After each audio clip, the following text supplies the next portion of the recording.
그제 전도하고 이렇게 교회 건너편을 보았더니 어떤 나이 드신 분이 우리 교회 뒤편에 보면 카네이션이나 또 이렇게 꽃들이 몇 개 심어져 있는 곳이 있는데 그곳에서 사진을 찍느라고 한참 동안 계시면서 사진을 찍는 걸 보았습니다. 왜 그렇게 사진을 찍느냐 하면 예뻐서, 아름다워서, 좋아서 아마 사진을 찍는다고 볼 수 있습니다. 이렇게 꽃은 아름다움이 있지 않습니까? 그래서 아름다워서 다 좋아합니다. 그래서 꽃 구경도 가고 꽃이 어디 피어 있으면 그냥 들여다보고 있다가 가는 경우가 참 많이 있습니다. 그래서 꽃은 아름답고 참 예쁘다. 근데 또 그 꽃은 아름다움으로 끝나는 것이 아니라 어떻습니까? 좋은 향기가 있습니다.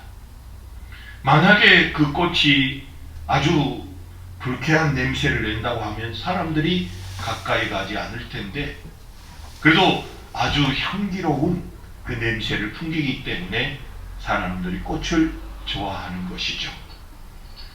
그런데 문제는 또 뭡니까? 거기에 아름다움도 있고 그 다음에 향기도 있지만 또 뭐가 있습니까? 꿀도 주기도 하지 않습니까? 그 꽃 속에는 꿀이 있어서 벌들이 찾아오고 그 벌들이 꿀을 모아서 또 우리가 맛있게 먹기도 합니다. 근데 성경에서 보면 이렇게 꽃처럼 우리가 신앙생활 할 때에 아름다움이 있는 것이 있습니다. 그게 뭐냐 하면 찬양입니다.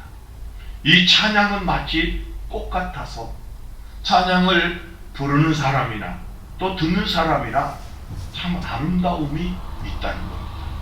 그래서 부르는 사람들 얼마나 예쁘게 보입니까? 젊은 아이들이 차손을 들고 찬양을 하는 그 모습을 보면 정말로 아름답다라고 볼 수 있습니다. 그리고 찬양을 한참 하다 보면 그들의 얼굴이 또 아름답고 이쁘게 보이기도 합니다. 그래서 찬양을 하면 행복해집니다. 찬양을 하면 기쁨이 생깁니다. 그리고 찬양 자체가 뭐가 들어있느냐 하면 감사가 들어있습니다. 그 감사가 저절로 나오게 되기도 하고 그리고 이 찬양을 곡조 있는 기도다라고 말들을 하고 있습니다. 그래서 성경에서 가장 찬양을 잘하고 많이 한 사람이 누구냐 하면 이 다윗이라고 볼 수 있습니다. 다윗은 찬양을 참 좋아했고 또 찬양을 참 많이 했다. 시편서에 보면 전부 거의가 다윗과 솔로몬의 기도라고 볼 수 있는데 이거는 찬양을 말하기도 합니다. 한 번은 이 다윗이 법궤를 메고 올 때에 성가대원을 약 3,000명 정도 세워놓고 그 법궤를 모셔옵니다. 한번 생각을 해보십시오. 성가대원이 3,000명이다. 얼마나 웅장하고 멋있겠습니까? 그렇게 하고 자기는 그 찬양에 맞춰서 춤추고 찬양하며 오다가 바지가 내려가는데도 모르고 찬양하고 기쁨으로 돌아왔다고 했습니다. 왜 그랬습니까? 그 속에는 기쁨이 있었습니다. 즐거움이 있었습니다. 행복이 있었습니다. 우리 성도들도 참으로 이 다윗과 같이 찬양하면서 살기를 주의 이름으로 축원합니다. 찬양하면서 기뻐하고 또 시름도 잊어버리고 기쁨으로 살아갈 수 있는 그런 놀라운 역사와 축복이 여러분들에게 있기를 주의 이름으로 축원합니다. 그런데 오늘 본문에 보면 다윗이 이렇게 하나님을 찬양하는 데에 그 찬양의 내용이 뚜렷하게 세 가지로 나타나고 있습니다. 무엇 때문에 찬양했느냐? 이것 때문에 찬양했어. 무엇 때문에 찬양했느냐? 이것 때문에 찬양한다. 이런 식으로 우리에게 분명히 보여지는 것이 있습니다. 그러면 그 세 가지를 차근차근 생각해 보려고 합니다. 첫 번째로는 무엇 때문에 찬양하고 감사했느냐?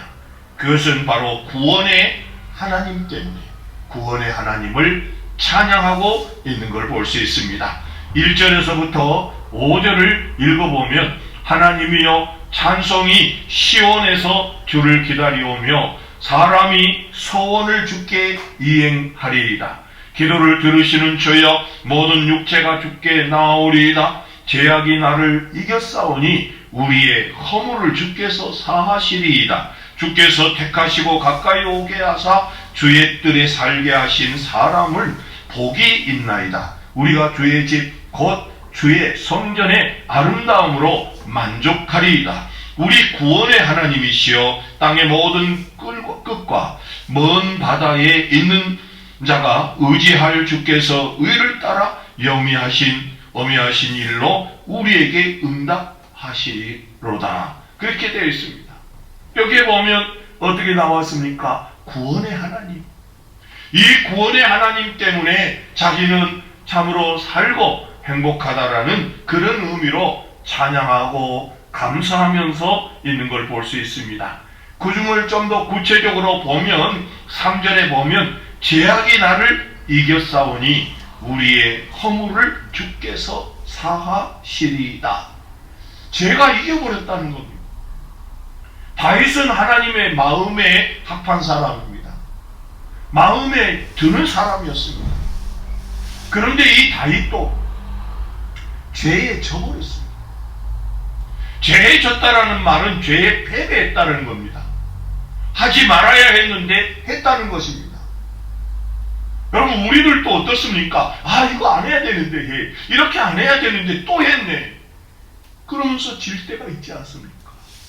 그런 것처럼 다윗은 해서는 안 될 그 죄에 져서 결국 죄를 범했던 것을 우리가 잘 알고 있습니다. 어느 날 옥상에 올라갔더니 저 아래에서 한 여자가 온 나체로 목욕을 하고 있어서 그 여자를 데려왔습니다.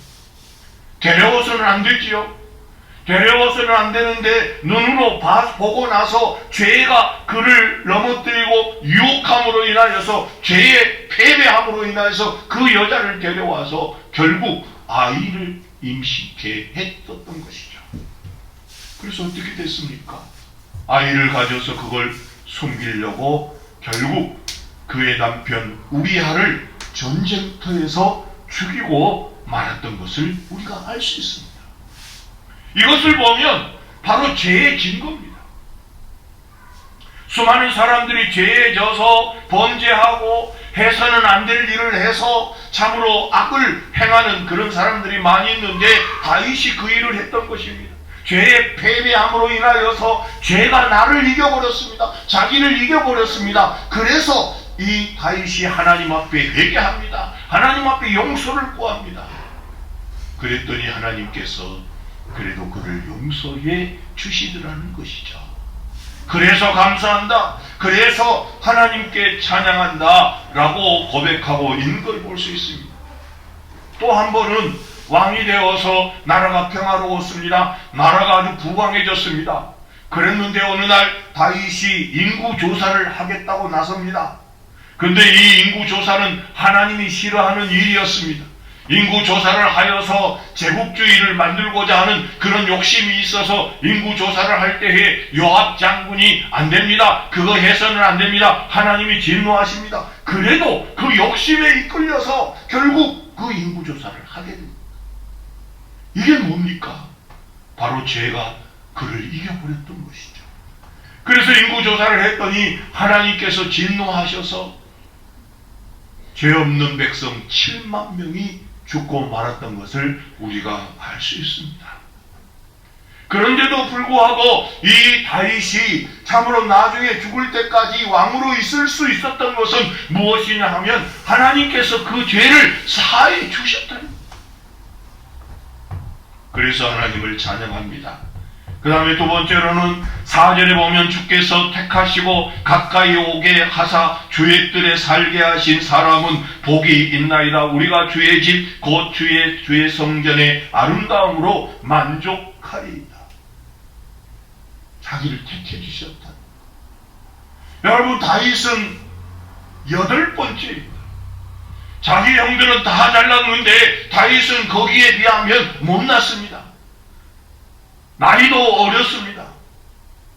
그런데 하나님께서 그 7명의 형들을 제끼고 그 마지막 막내를 선택을 해서 뭘 했습니까? 왕으로 세워줬습니다. 더 나아가서 왕 중에서도 위대한 왕으로 세워주셔서 부강한 나라, 참으로 힘있는 나라로 세워주었고, 다윗을 통하여서 그의 나라가 영원하도록 축복하셨을 뿐만 아니라 다윗을 통하여서 예수 그리스도가 탄생되도록 하나님께서 선택하셨다는 것이죠. 그래서 선택하시고 또 그리고 가까이 오게 하셔서 주의 성전에서 살아갈 수 있게 하시고 주님과 함께 살아갈 수 있는 놀라운 은혜를 입은 것에 대하여 감사하고 있는 것을 볼 수 있습니다. 그리고 세 번째로 보면 그는 많은 위기가 있었습니다. 어려움이 있었습니다. 사울이라고 하는 그 왕이 시기하고 질투하여서 다윗을 죽이려고 얼마나 애를 썼습니까? 얼마나 쫓아다녔습니까? 그래서 다윗은 그걸 피하기 위해서 광야로 저 블레셋으로 도망다니면서 많은 위기가 있었고 어려움이 있었습니다. 그런 위기를 만났을 때에, 어려움을 만났을 때에, 고통을 만났을 때에 다윗이 취한 것이 뭐였느냐 하면 하나님 앞에 부르짖었습니다. 하나님 앞에 기도했습니다. 그때마다 우리 하나님께서 그 기도를 들어주시고 그 위기 가운데서, 어려움 가운데서 그를 구원해 주심으로 말미암아 그는 마지막 왕으로 남아 있었던 것을 우리가 알 수 있습니다. 그래서 정말로 하나님께서 택하시고 가까이 있게 하시고 그리고 자기의 죄악을 사해 주시고 그리고 위기가 있을 때에, 어려움이 있을 때마다 하나님 앞에 기도하면 하나님께서 그 기도를 들어주셔서 지금까지 살아올 수 있도록 해주신 그 은혜를 생각하니 하나님께 찬양할 수밖에 없었고 하나님께 감사할 수밖에 없어서 감사하고 찬양하고 있는 것을 볼 수 있습니다. 그렇다고 한다면 우리도 찬양할 이유가 있습니다. 우리도 하나님 앞에 찬양할 이유가 있고 감사할 이유가 있습니다. 그것은 무엇입니까? 우리가 참으로 이 많은 사람들 중에서 특별히 하나님이 택하셨습니다. 하나님이 택하시고 부르셔서 하나님의 자녀 삼아주시고 그 자녀로서 지금 이렇게 살아갈 수 있도록 해주셨습니다. 우리는 감히 하나님 앞에 가까이 나갈 수 없는 그런 존재였습니다. 하나님 앞에 가려고 하면 그 즉시 죽었습니다. 그러나 우리 하나님께서 예수 그리스도를 통하여서 길을 만들어 놓고 예수를 통하여서 하나님에게 나아갈 수 있도록 하나님께서 해주셨다는 겁니다. 그래서 4절 말씀에 보면 주께서 택하시고 가까이 오게 하사 주의 뜰에 살게 해주셨으니 참으로 복이 있는 자라고 말씀한 것처럼 주님께서 우리를 택하여 주시고 우리를 주님 앞에 가까이 오게 하시고 주님의 자녀로 살아갈 수 있도록 복을 주셨기에 너무나 감사할 일이요 주님 앞에 감사하고 찬양할 일이라는 것을 우리가 알 수 있습니다. 뿐만 아니라 다윗이 잘못했을 때에 주님께서 그 죄를 사하여 주시고 용서해 주신 것처럼 우리 하나님께서는 우리가 잘못할 때마다 주님 앞에 고백할 때마다 우리의 죄를 사해 주시고 용서해 주셨기에 또 이 자리에 있는 겁니다. 한번 생각해 보십시오. 나는 죄 지은 일이 한 번도 없고 나는 깨끗하다. 사람을 미워한 적도 없고 또 남의 걸 훔친 것도 없고 또 시기하고 질투한 일도 없고 욕도 한 번도 안 해보고 정말로 죄를 지는 것이 없다. 그런 분이라고 한다면 여기 앉아있을 필요도 없겠지. 우리 인간이라고 하면 원래의 원죄도 있을 뿐만 아니라 이 세상을 살아갈 때에 얼마나 많은 죄를 짓고 살아갑니까? 그럼에도 불구하고 이 자리에 있게 하시고 이 자리에 와서 주님 앞에 회개하고 용서를 구할 때에는 언제나 주님은 그 죄를 사해 주시고 우리를 새롭게 살아갈 수 있기에 감사하고 또 이제까지 인도해 주신 그 상황 속에 감사를 드릴 수 있다는 것입니다. 뿐만 아니라 우리가 살아갈 때에 얼마나 어려움이 많이 있습니다. 어려운 일들이 얼마나 많이 있습니까? 고난이 있습니다. 참으로 고통도 있습니다. 괴로움도 있고 슬픔도 있습니다. 그럴 때에 우리 하나님 앞에 기도하며 우리 하나님께서 그 기도 들으시고 그 고난 속에서 그 어려움 속에서 우리를 구원해 주시는 그 놀라운 은혜가 있기에 감사할 수 있고 또 감사 찬양할 수 있지 않겠습니까? 그러므로 우리는 감사할 이유가 있고 찬양할 이유가 있음을 깨닫는 여러분들이 다 되기를 주의 이름으로 축원합니다. 그런데 오늘 본문의 두 번째로 보면 이 다윗이 하나님을 찬양하는 데에 뭘 찬양하느냐 하면 우주를 다스리시고 섭리하시는 그 하나님의 은혜를 찬양하고 있습니다. 6절에서 8절을 보면 주는 주의 힘으로 산을 세우시며 권능으로 띠를 띠시며 바다의 설렘과 물결의 흔들림과 만민의 소욕까지 진정하시나이다. 땅끝에 사는 자가 주의 정죄를 두려워하나이다. 주께서 아침 되는 것과 저녁 되는 것을 즐거워하게 하시며. 저는 천문학에 대해서 잘 모릅니다. 근데 요새 어떻게 우리나라의 서울대 교수로서 최고의 자랑할 만한 한 교수와 친구가 되어서 매주 1시간 반씩 이렇게 천문학에 대해서 좀 들어보았더니 정말로 기가 막힙니다.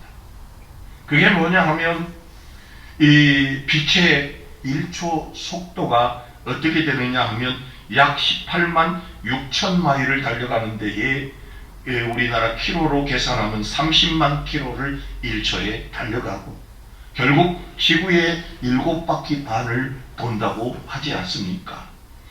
그런데 이 빛이 저 태양에서 여기가 올 때에 얼마나 걸리느냐? 약 8분 정도 걸린다고 합니다. 근데 이 빛은 1년 동안이면 약 10조 킬로를 달려간다라고 말하고 있습니다. 그런데 참 그거는 1초에 달려가는 1초를 1년 동안 빛이 달려가는 그 시간을 1광년이라 그렇게 표현을 하는데 이 세상에 별이 몇 개 정도 있느냐? 이 지구 같은 별들이 몇 개 정도 있느냐? 상상이 안 되더라고요. 그런데 그분의 이야기를 이렇게 사진을 보고 보여주면서 보니까 여러분 저 시골에서 보면 은하수가 있지 않습니까?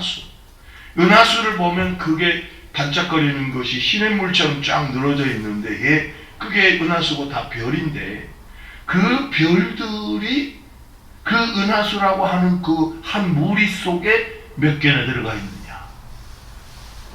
그 사람들도 잘 모르기에 그 안에 있는 것은 수천억 개다라고 표현을 하더라고요.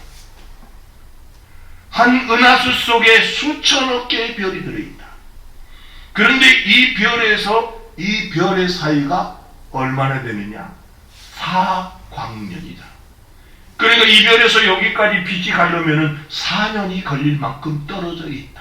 우리는 다보기에 다닥다닥 붙어 있는 것 같은데 여기서 여기 가려면 빛이 4년이나 걸린다는 것. 자, 은하수 속에 수천억 개의 별이 들어있다. 그 이상이 들어있다. 그런데 그러면 은하수는 몇 개 있느냐? 은하수 속에 별이 그렇게 많은데 그 은하수는 몇 개냐?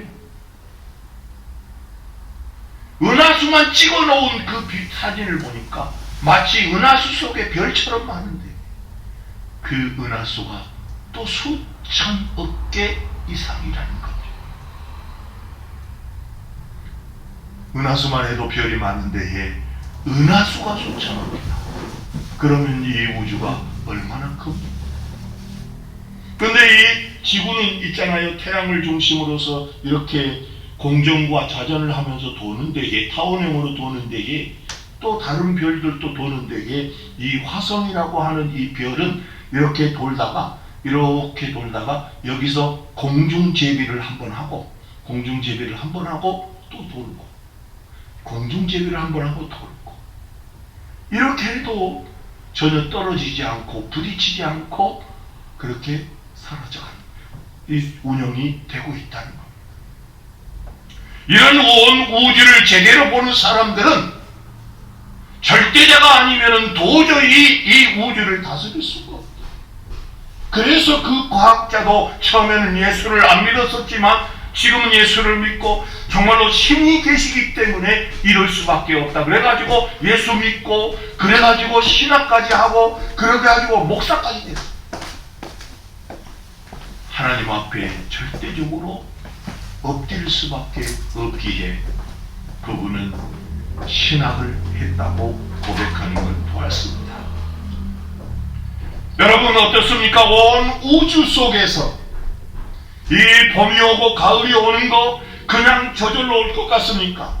그렇지 않습니다. 그 속에는 하나님의 섭리가 있었고, 하나님의 역사가 있었고, 하나님의 놀라운 능력이 있었기에 떨어지지 아니하고 부딪히지 아니하고 자기 역할 속에서 다 돌고 돌아서 지금 우리가 살아가고 있다는 것입니다. 사랑하는 성도 여러분, 그 많은 우주 속에서 조그마한 지구 하나, 그 조그마한 지구 속에서 또 그 많은 사람들이 살고 있는데 그 많은 사람들 중에서 나를 택하셔서 하나님의 자녀가 되게 하시고 영원한 생명을 주시고 천국의 자녀로 삼아주셨으니 감사하고 또 감사할 일 아니겠습니까? 그 은혜를 기억하시기를 주의 이름으로 축원합니다. 그리고 오늘 9절에서 13절인데 한번 같이 한번 읽어볼까요? 이 말씀 때문에 오늘 저는 본문을 택했었습니다. 다 같이 한번 읽어볼까요? 땅을 돌보사 물을 대어 심히 윤택하게 하시며 하나님의 강에 물이 가득하게 하시고 이같이 땅을 예비하신 후에 그들에게 곡식을 주시나이다. 주께서 밭고랑에 물을 넉넉히 대사 그 이랑을 평평하게 하시며 또 담비로 부드럽게 하시고 그 싹에 복을 주시나이다. 주의 은택으로 한 해를 간씌우시니 주의 길에는 기름방울이 떨어지며 들의 초장에도 떨어지니 작은 산들이 기쁨으로 띠를 띄었나이다. 초장은 양떼로 옷을 입고 골짜기는 곡식으로 덮었음에 그들이 다 즐거이 애치고 또 노래하나이다. 아멘. 이 말씀을 보면 다윗이 하나님 앞에 감사한 것은 땅을 돌보사. 여기서 돌보사라는 말은 어떤 의미를 가지고 있느냐 하면 방문하시오. 찾아오셔서 하나님이 찾아오셨는데 이게 뭘 했습니까? 물을 데워서 심히 윤택하게 했다. 윤택이라는 말은 기름지게 했다. 더 나아가서 풍성하게 했다. 부하게 했다. 그래서 하나님이 찾아오셨습니다. 어디를 찾아왔습니까? 땅을 찾아왔습니다. 그 땅이 어디입니까? 하나님 백성들이 살고 있는 그 땅에 찾아와가지고 하나님께서 돌보시고 윤택하게 해주심으로 말미암아 땅위를 예비하신 후에 그들에게 곡식을 주셨다라고 고백하고 있습니다. 자, 10절에 가보면 이런 말씀이 있습니다. 주께서 밭고랑에 물을 넉넉히 대사 그 이랑을 평평하게 하시며 또 담비로 부드럽게 하시고 그 싹에 복을 주었다. 그 땅에 찾아오셔서 물을 넉넉하게 대시고 부드럽게 해놓고 물이 충만하게 해놓고 그리고 싹에다가 복을 주심으로 인하여서 그게 윤택하게 되었다는 것입니다. 그 다음에 11절에 보면 주의 은택으로 한 해를 간씌우시니 여기서 간씌운다라는 말은 관을 이렇게 쓴 것처럼 둥그런 것처럼 이 모든 삶에 그냥 덮어씌게 해놓았다. 한 해를 빛난 한 해로 참으로 풍성한 한 해로 하나님께서 해주셨다라고 말씀하고 있습니다. 그런데 그렇게 될 수밖에 없었던 것은 주의 길에는 기름방울이 떨어졌다. 우리 주님께서 방문을 하셨는데 방문하여가지고 이 다니고 저리 다니는데 그 다니는 길에 기름방울이 떨어졌다라는 말입니다. 여기서 기름방울이 떨어졌다라는 말은 기름지게 해주었다는 것 아니겠습니까? 그러므로 기름지게 해놨지, 또 물을 데워서 땅은 부드럽게 되었지, 물은 풍성하지, 그리고 더 나가서 기름방울이 떨어지니까 거기가 윤택해질 수밖에 없잖아요. 그 다음에 기름방울이 떨어지니까 들의 초장에도 떨어졌다. 들의 초장에도 떨어졌다. 그냥 주님이 걸어가는 그 길에만 떨어지는 것이 아니라 초장에도 떨어지니까 작은 산들이 기쁨으로 띠를 띄웠다. 기쁨으로 가득 찼다라는 그런 의미입니다. 그런데 13절에 보면 그 초장에도 기름이 떨어지니까 초장은 양떼로 옷을 입었다. 상상이 됩니까? 제가 뉴질랜드에 갔더니요, 이렇게 차를 타고 쭉 지나가니까 그 산에가 그 한쪽에 보니까 그 양떼로 하얗게 덮여 있는데, 양들은 보니까 다다다닥 붙어 있는데 정말 그걸 뭘로 덮어놓은 것 같이 있더라고요. 근데 여기서는 뭐라고 했느냐 하면, 다윗은 하나님이 저 초장에다가 양떼로 옷을 입혀놓았다. 그리고 골짜기에는 곡식을 덮어놓았다. 그래서 다 즐거이 외치고 다 또 노래를 한다라고 고백하는 걸 볼 수 있습니다. 저는 이 말씀을 보면서 하나님, 나는 노래하기가 어렵습니다. 이 본문을 선택을 하게 했는데 이 설교가 중간에 멈춰버렸습니다. 우리 성도들이 노래할 수 있습니까? 우리 성도들이 지금 윤택해졌습니까? 우리 성도들이 정말로 기름방울이 떨어지고 있습니까? 그걸 생각을 하니까 갑자기 설교가 안 됐어. 준비가 안 됐어. 아, 이거 큰일 났다. 이거 본문 바꿔야 되는 거 아닌가? 우리도 다윗처럼 찬양할 수 있어요. 다윗처럼 풍성하면 찬양할 수 있고, 다윗처럼 정말로 기름지기 단다간다면 우리도 찬양할 수 있는 거죠. 근데 우리 성도들이 그렇게 지금 풍성합니까? 윤택합니까? 그 삶의 현장에 가서 보면 너무 어렵고 너무 힘든데 어떻게 찬양할 수 있습니까? 하나님 찬양할 수가 없을 것 같은데 어떡하지요? 너무 어려운데 어떻게 찬양을 하지? 그런데 하나님께서는 저에게 참으로 마음으로 들려주셨던 게 뭐냐 하면, 그래도 찬양해야 한다. 그래도 감사해야 돼. 그래서 제목을 그래도 감사하고 찬양하자라고 제목을 잡았습니다.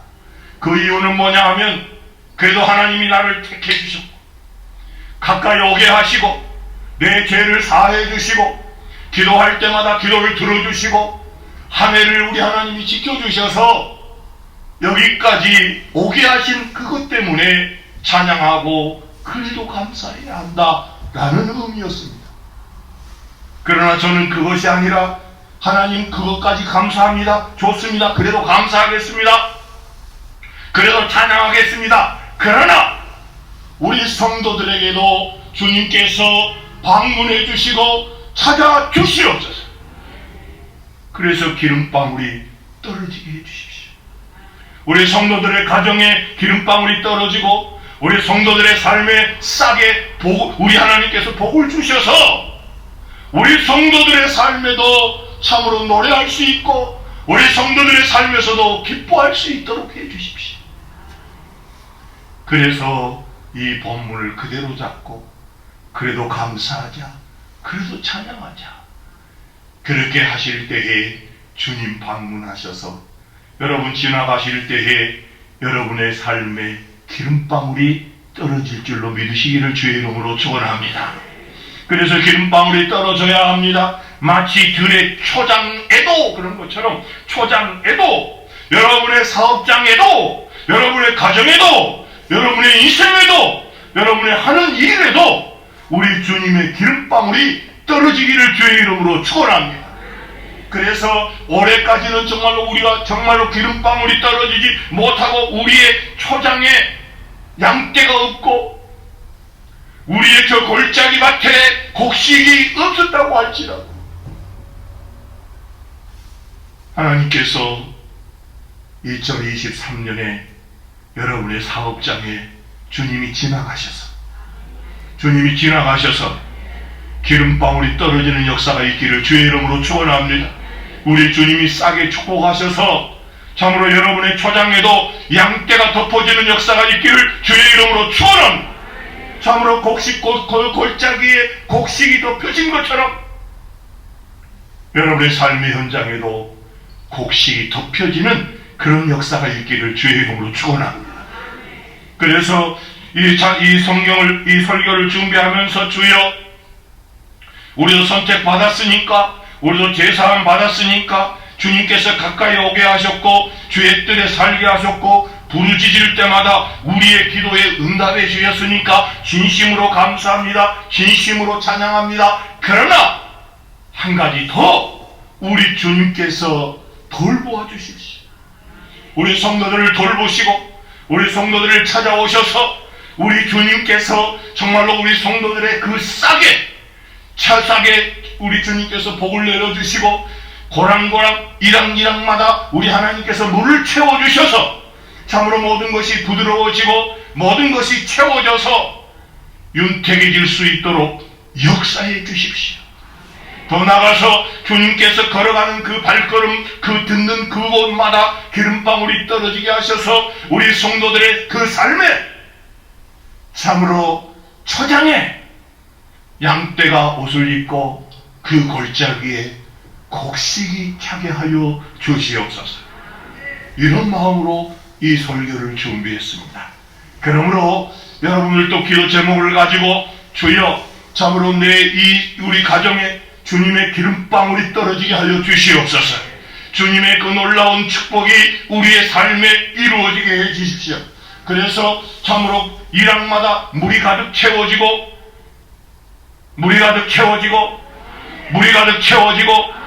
싹이 솟아나는 역사가 있기를 주의 이름으로 축원합니다. 그래서 더 감사하고 더 찬양할 수 있는 그런 놀라운 역사가 여러분 이후에 일어나기를 주의 이름으로 축원합니다. 우리 옆에 사람과 한번 인사합시다. 기름방울이 떨어질 것입니다. 물이 풍성해질 것입니다. 할렐루야. 그러기에 그래도 감사하자.